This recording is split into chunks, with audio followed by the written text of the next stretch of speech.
Halo rekan-rekan semuanya, kembali lagi bersama saya. Kali ini saya ingin melanjutkan pembahasan terkhusus mengenai cryptocurrency lagi ya.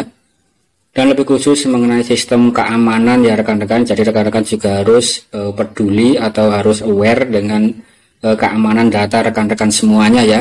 Karena beberapa waktu yang lalu memang sempat heboh dan viral berita tentang peretasan hacker ya atas nama Biorka yang sudah sangat diketahui oleh publik dan sangat gencar sekali untuk informasi-informasinya ya mengenai sosok Biorka sebagai hacker yang membobol daripada data-data milik pemerintah negara Indonesia, yang mana data-data tersebut bisa disalahgunakan kepada pihak yang lain ya.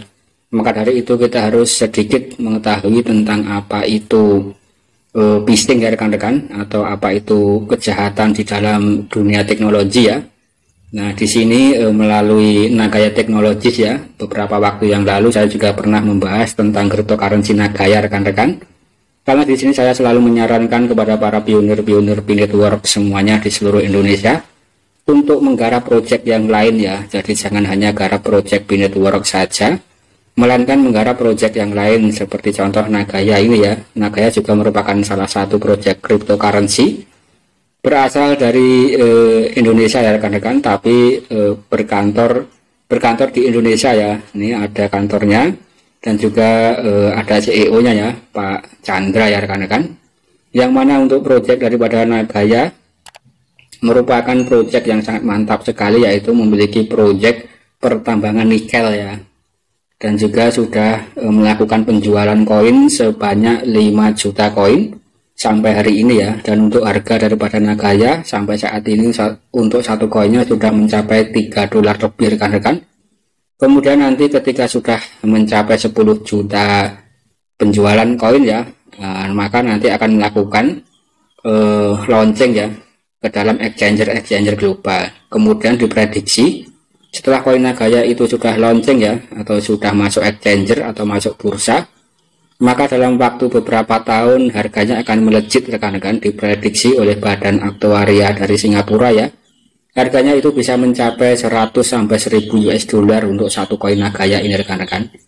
Tapi di sini kita harus mengetahui proyeknya dan juga mengetahui white paper dan lain-lain ya tentang kinerja daripada Nagaya ini rekan-rekan.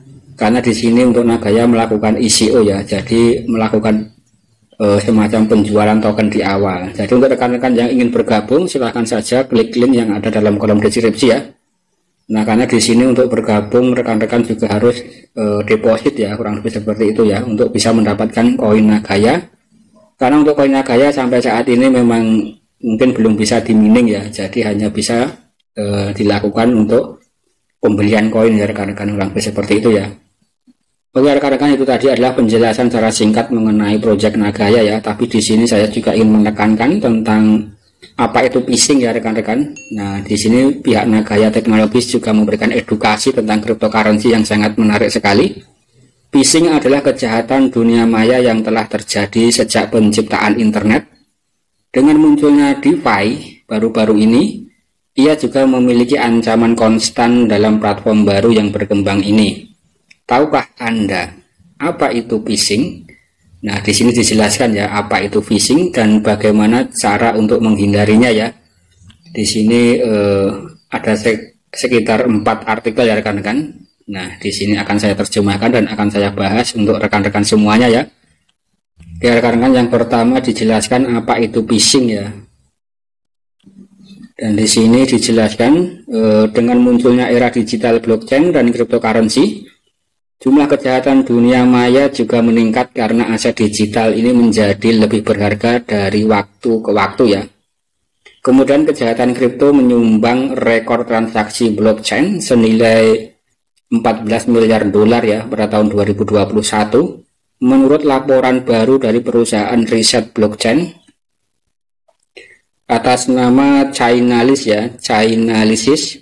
Dan di antara kejahatan siber itu adalah phishing ya.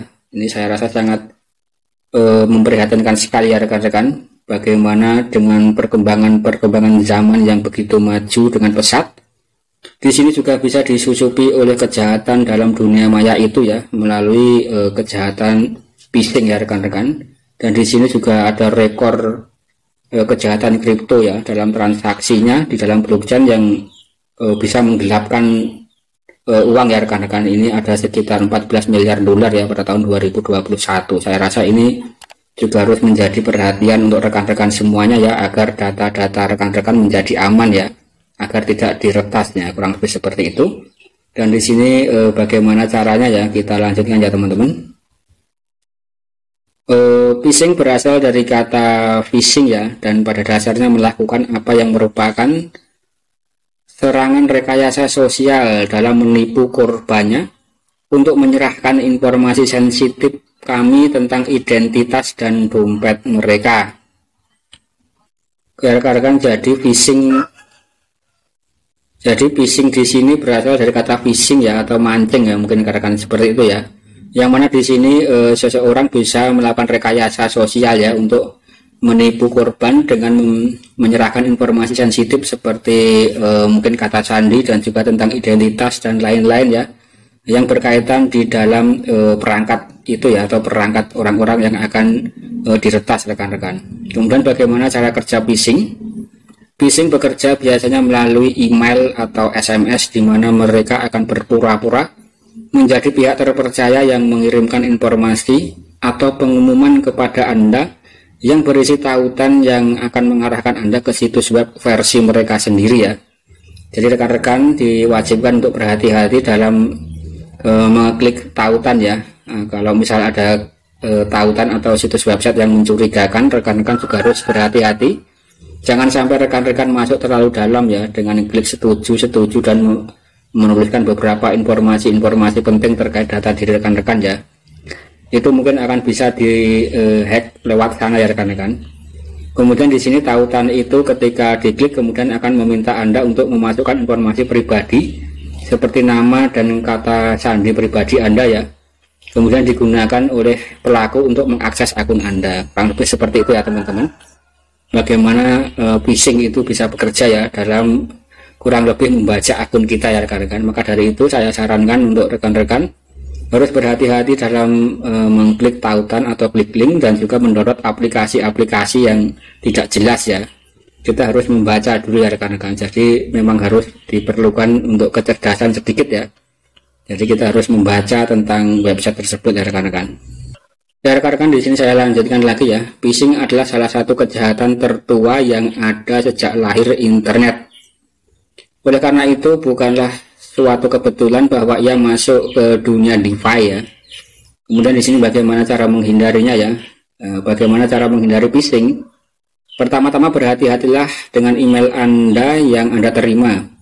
Jika Anda menerima email dengan alamat email yang tidak jelas atau alamat email yang jelas-jelas mencoba menyalin yang resmi, ini harus lakukan pengecekan ulang dengan institusi atau exchanger tempat Anda menerimanya ya.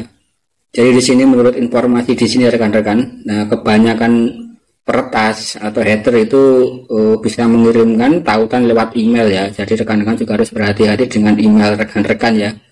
Jika ada email yang mencurigakan dan email yang tidak valid atau tidak jelas ya, misal yang berakhiran dengan, kalau yang jelas kan @gmail.com, nah itu kan .com kan jelas ya rekan-rekan.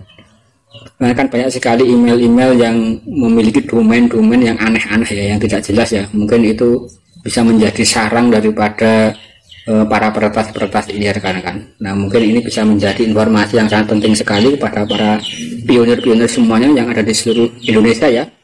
Harus berhati-hati dengan yang namanya phishing dan juga malware ini ya rekan-rekan, agar akun rekan-rekan menjadi aman ya, kurang lebih seperti itu ya. Oke rekan-rekan, dan kemudian saran dari saya untuk rekan-rekan juga bisa menggunakan aplikasi keamanan ya, yaitu Google Authenticator untuk memverifikasi 2 langkah ya, untuk keamanan login rekan-rekan ya. Nah itu untuk Google Authenticator juga saya rekomendasikan untuk keamanan rekan-rekan, kurang lebih seperti itu ya. Nanti rekan-rekan bisa lihat tutorialnya di YouTube ya, itu banyak sekali ya tentang Google Authenticator dan untuk keamanan rekan-rekan. Oke rekan-rekan, saya rasa sekian dulu konten dari saya.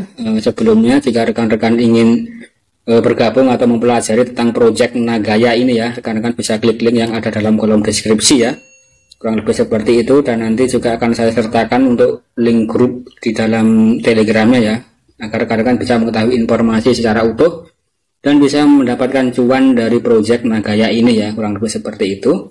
Dan jika rekan-rekan suka silahkan klik like, jika rekan-rekan memiliki pendapat atau masukan silahkan tulis dalam kolom komentar, dan jangan lupa diklik subscribe-nya. Terima kasih.